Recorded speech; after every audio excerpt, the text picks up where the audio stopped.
नमस्कार, रोकठोकपणे आपलं स्वागत। आज आपण चर्चा करणार आहोत अशा एका विषयावर जो लग्न झालेल्या आणि होणार असलेल्या सगळ्यांसाठी अत्यंत महत्त्वाचा आहे। या विषयाला निमित्त ठरलाय दिल्ली उच्च न्यायालयाचा एक महत्त्वपूर्ण निकाल।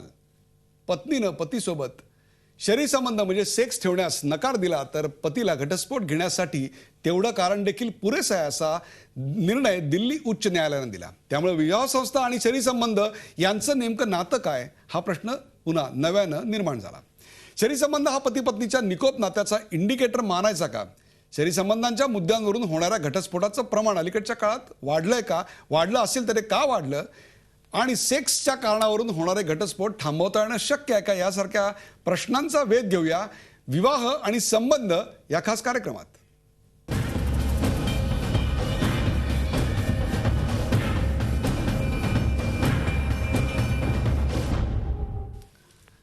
विवाह आणि संबंध या विषयावर आपल्याकडे चर्चा करण्यासाठी आले डॉक्टर विठ्ठल प्रभू।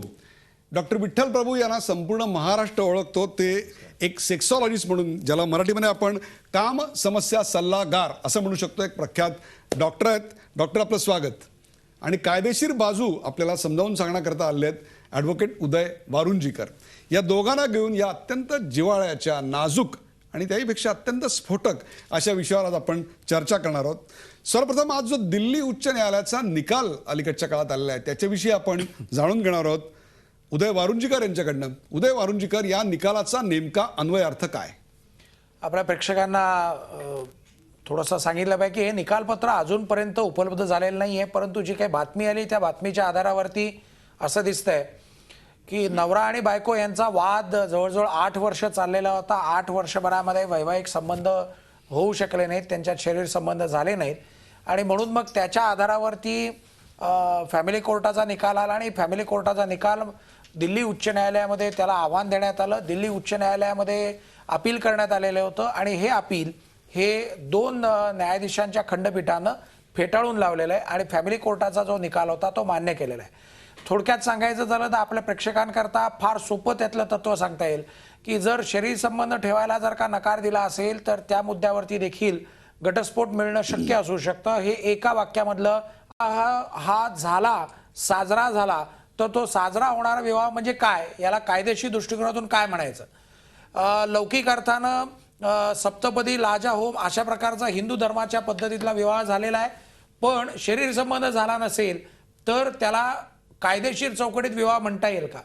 आणि जो तिसरा प्रश्न जो आपण आता उपस्थित केला होता तो असा की घटस्फोट पाहिजे म्हणून या निकालपत्राच्या निकालाचा जो अर्थ आहे त्याचा गैरवापर करण्याची काही शक्यता आहे का? म्हणजे एखाद्या व्यक्तीला जर काय विवाह जर का संपुष्टात आणायची इच्छा असेल तर या निकालाच्या अर्थाचा गैरवापर करून आपल्या वैवाहिक जोडीदाराला जर का शरीर संबंध करण्यापासून ते वंचित ठेवत असेल तर त्याच्या आधारावरती याचा या निकालपत्राचा दुरुपयोग होण्याची शक्यता आहे का? असे वेगवेगळे प्रश्न या निकालपत्रामुळे उभे आहेत। उदय वारुंजीकर, पण तू मुळात प्रश्न असा आहे की विवाह संस्था आणि सेक्स किंवा विवाह संस्था आणि शरीर संबंध यांचं नेमकं नातं काय, कायदेशीर नातं काय आहे?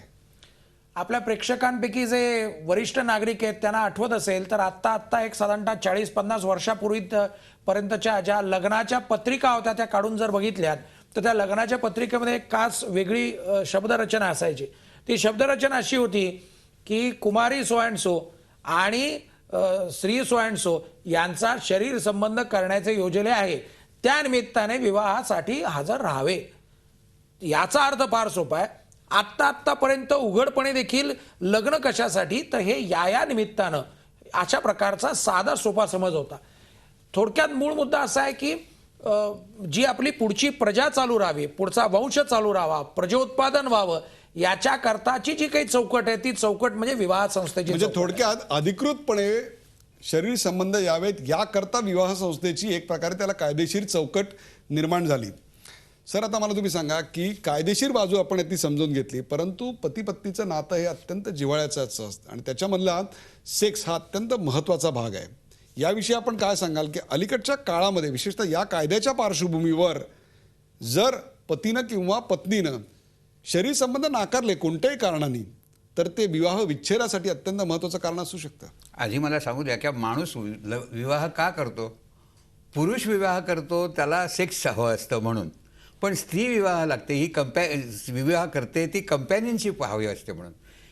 सेक्स आपल्याला महत्त्वाचं वाटतं, स्त्री आणि पुरुषाला दोघांनाही एका ठराविक वयोमर्यादेपर्यंत ते महत्त्वाचं असतं. पण लाँग टर्म आपण संपूर्ण जीवन जसं आपण बघितलं तर तिथे कंपॅनियनशिप ही महत्त्वाची असते. म्हणून आपण आपल्याला कोणातलं मनातलं कोणाला तरी सांगायचं असतं, कोणाचा तरी आधार हवा असतो.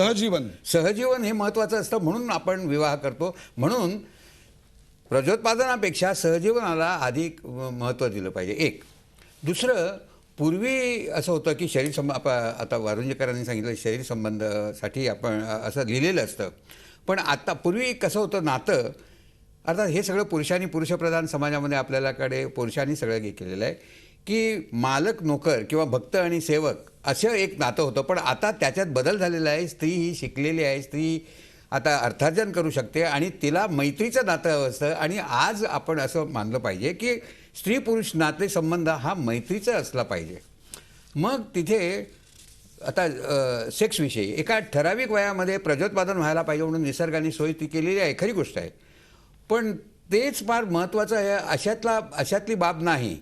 ते फक्त पुरुषाला महत्त्वाचं असतं, कारण त्याच्या शरीरातला टेस्टोस्टेरोन हॉर्मोन असतो आणि 18 ते 35 वर्षामध्ये त्याला त्याचं फार महत्त्व वाटतं. पण जसं वय वाढत जातं तसं त्याच्या शरीरातलं टेस्टोस्टेरोन हॉर्मोन कमी कमी होत जातो. आणि शास्त्र सांगतं, वैज्ञानिक शास्त्र असं मेडिकल सायन्स असं सांगतं. हो, आणि स्त्रीमध्ये तर त्याहून कितीतरी कमी असतंच टेस्टोस्टेरोन. म्हणजे तिला काम इच्छा ही जवळजवळ तिला स्नेहसंबंध हवे असतात, शृंगार हवा असतो, स्पर्श हवा असतो, प्रेम हवं असतं, सेक्सच्या व्यतिरिक्त. पण सेक्स व्यतिरिक्त हवं असतं. हे आपण आपल्या दृष्टिकोनातून म्हणजे पुरुषाच्या दृष्टिकोनातली स्त्री आणि वास्तवातली स्त्री यात जमीन अस्मानाचं अंतर असतं. स्त्री बोलत नाही त्यामुळे आपल्याला कल्पना नसते, किंवा माणूस पुरुष म्हणून जगतो किंवा स्त्री म्हणून जगते. Woman all across the world speak the same language, the language of silence. आणि ती सायलेन्सची लँग्वेज अनेकदा बेडरूममध्ये असते आणि त्याचा स्फोट जेव्हा होतो तेव्हा कुठेतरी कायद्यासमोर अशा प्रकारचे प्रश्न निर्माण होतात आणि अशा प्रकारचे खटले अलीकडच्या काळात फार मोठ्या प्रमाणावर वाढत चाललेले आहेत. याच विषयावर आपण बोलणार आहोत उदय वारुंजीकर यांच्यासाठी. उदय वारुंजीकर, गेल्या काही वर्षामध्ये विशेषतः शहरामध्ये घटस्फोटाचे अनेक केसेस तुमच्या समोर आले असतील. त्याच्यामध्ये वाढ झालेली आहे का, आणि वाढ होण्याची कारणं नेमकी काय आहेत, आणि नेमकी विवाह विच्छेदाची कारणं सर्वात जास्त कुठली आहेत? आपण म्हणतात एक सत्य परिस्थिती आहे की विवाह विच्छेदनाच्या प्रकरणांची संख्या वाढलेली आहे. मागच्या आठवड्यातच मुंबईमध्ये जे कौटुंबिक न्यायालय आहे त्याचा नवीन इमारतीच्या पायाभरणीचा कार्यक्रम झाला आणि आता चक्क त्या ठिकाणी 32 न्यायाधीशांकरताची म्हणजे 32 न्यायालय एका इमारतीमध्ये असावी अशी एवढी योजना असणारी मोठी इमारत बांधावी असं ठरलंय. सत्य परिस्थिती आहे की खूप मोठ्या प्रमाणावरती खटल्यांची वाढ होते. वाढ होण्यासाठी असणारी अनेक कारणं आहेत. त्यातलं सर्वात महत्त्वाचं कारण असं दिसतंय की वैवाहिक जोडीदारांची जी काही टॉलरन्स जी काही क्षमता असते, दुसऱ्याला सहन करण्याची आणि एक थोडीशी तडजोड करण्याची क्षमता, ऍक्सेप्टन्स करण्याची जी काही क्षमता असते ती हळूहळू कमी व्हायला लागलेली. त्याचप्रमाणे कदाचित अन्य आधार शोधण्याचे प्रयत्न अनेक ठिकाणी होत असतात, त्याच्यामुळं काही प्रकरणांची संख्या वाढते. या सगळ्या प्रकरणांना विशेष करून हे क्रुएल्टी म्हणजे थोडक्यात ही छळ म्हणून वैवाहिक छळ झालेला आहे अशा प्रकारच्या या हेडिंग खालती जास्त प्रकरणं दाखल होतात. नुसतं असं जर म्हटलं तर पुरेसं होणार नाही. याच्या अजून खोलात जायचं म्हटलं तर असंही सांगता येईल की आता सुशिक्षित समाजामध्ये देखील मोठ्या प्रमाणावरती ही प्रकरणं दाखल होण्याचं प्रमाण वाढताना दिसतंय. नुसतं प्रमाण वाढतंय असं नाही, तर ही प्रकरणं वर्षानुवर्ष चालवून त्या प्रकरणामध्ये मला नाही तर तुला पण मिळू देणार नाही अशा प्रकारचा एक सुडाची भावना देखील त्याच्यामध्ये दिसून येते.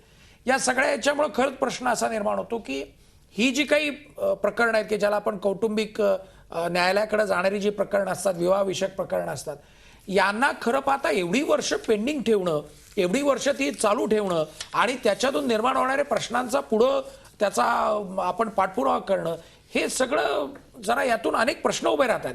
समजा क्षणभर गृहीत धरूया, एखाद्या व्यक्तीनं जर का अशी तक्रार केली की माझी पत्नी किंवा माझा नवरा माझ्याबरोबर विवाह संबंध ठेवत नाहीये म्हणून मी न्यायालयामध्ये घटस्फोट मागायला येत आहे, आणि समजा मुंबईत जर का प्रकरण दाखल झालं तर आजच्या आकडेवारीप्रमाणे 6 वर्ष ह्या प्रकरणाचा निकाल लागणार नाही. म्हणजे 6 वर्ष ही परिस्थिती अशीच चालू राहणार आणि मग 6 वर्षांतर निकाल लागणार. मग त्याच्या पुढे येईल की अपील, की जे कदाचित मुंबई उच्च न्यायालयामध्ये गेल्यानंतर पुढची अनेक वर्ष त्याला लागू शकतात. या आत्तापर्यंतची आकडेवारी अशी दिसते की साधारणतः 7-8 वर्ष मुंबई उच्च न्यायालयात फॅमिली कोर्टाच्या अपिलाला लागतात. म्हणजे या सगळ्या प्रकरणामुळं साहजिकच प्रश्न असा होतो की एखाद्या व्यक्तीनं जर ठरवलं की आपल्या वैवाहिक जोडीदाराला आपल्याला छळायचं आहे, तर अशा मुद्द्यावरती देखील त्याचा गैरवापर होण्याची शक्यता असू शकते. विवाह विच्छेदाला संबंधाला त्यांनी एक प्रकारे मान्यता दिली. त्याच्यावर आपण अत्यंत जिव्हाळ्याचा आणि नाजूक असा विषय, त्याच्यावर आपण चर्चा करतोय. विठ्ठल प्रभू गेले जवळपास 50हून अधिक वर्ष, जवळपास 60 वर्ष इतकी प्रचंड मोठी प्रदीर्घ आपली या क्षेत्रातला अनुभव आहे. मला तुम्ही सांगा की लग्नामध्ये किंवा विवाह संबंधांमध्ये सेक्स हे अभिप्रेतच आहे, तरीसुद्धा सेक्स पुरुषाकडून अथवा स्त्रीकडून नाकारण्याचं प्रमाण का वाढलंय आणि हे का घडतंय? सेक्स ही बाब पुरुषासाठी आनंदाची बाब असते, स्त्रीसाठी तसं नसतं. स्त्रीसाठी सेक्स हे साध्य असतं पुरुषासाठी, आणि स्त्रीला हे एक साधन असतं मातृत्वासाठीचं. आणि तिच्या मनामध्ये जसं पुरुषाच्या मनामध्ये आकर्षण असतं तसं तिच्या मनामध्ये सेक्सविषयी आकर्षण नसतं. तिला उलट भीती असते. आमच्याकडे ती भीती कसली की मला वेदना होतील किंवा मला हा त्रास होईल, यामुळे ती संपूर्ण शरीर आकसून घेत असते. आणि जसं तुम्हाला जिभेखाली ठेवल्यानंतर अन्नाची चव लागणार दिसणार नाही, तसं त्याप्रमाणे तिला काहीतरी असं तिला आकर्षण नसतं, कारण तिच्या शरीरातला टेस्टोस्टेरोन हॉर्मोन नसतो. ही बाब एक. आणि दुसरं असं की ज्या ठिकाणी स्त्रीला संवेदना प्राप्त व्हाव्यात, ही जागा कामसंवेदना ही याची जागा वेगळी असते आणि संबंध होतो त्याची जागा वेगळी असते. पुरुषात तसं नसतं. म्हणजे तुमचं म्हणणं आहे भ्रूणविज्ञान की पाहिलं स्त्री आपण. आणि पुरुष त्यांच्यातल्या सेक्स संबंधांकडे अत्यंत वेगळ्या गोष्टीने पाहतात. अतिशय वेगवेगळं आहे. कारण पुरुषामध्ये आनंदाचं आणि शरीर संबंधाचं किंवा प्रजोत्पादनाचं इंद्रिय एकच असतं. स्त्रीमध्ये ही वेगवेगळी इंद्रिय असतात. आनंदाचं इंद्रिय वेगळं, जसं पुरुष हा सोफा कम बेड असतो असं मी सांगत असतो नेहमी, आणि स्त्रीमध्ये सोफा वेगळा वेगळं म्हणजे आनंदाचं इंद्रिय वेगळं जिथे स्पर्श होतच नाही, आणि संबंधाचं इंद्रिय वेगळं. आता पुरुषाच्या मनात काय असतं की मला जसा आनंद मिळत असतो सेक्सचा, तसा तिलाही आनंद मिळत असतो. हे बरोबर नाही आहे. पण याच्यात डिनायलचा संबंध येतो कुठे? डिनायल का होतं नेमकं? नाही. समजा तिला सेक्स ही बाब काहीतरी देणं असतं. आपल्याला आपण एक पाहिलं असेल की समाजामध्ये पुरुषाच्या आनंदासाठी वेश्यागृह आहेत, पण स्त्रीच्या आनंदासाठी वेश्यागृह नाहीत. आणि असलीच समजा तरी त्या मानाने तितकी नाही आहेत. तर त्याचं कारण असं की तिला सेक्सचं अट्रॅक्शन नसतं. आणि पुरुषाला जसं असतं तो तिला प्रेम आवश्यक असतं, स्पर्श आवश्यक असतो, शृंगार हवा असतो तिला.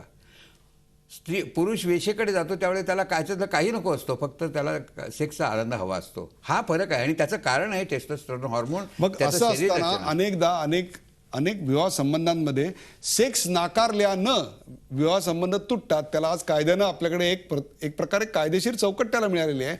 हे नाकारण्याचं मूळ कारण काय? फक्त शरीर संबंधांबद्दलची असलेली अनास्था? एक सुभाषित आहे, there are more rapes within the marriage than outside the marriage.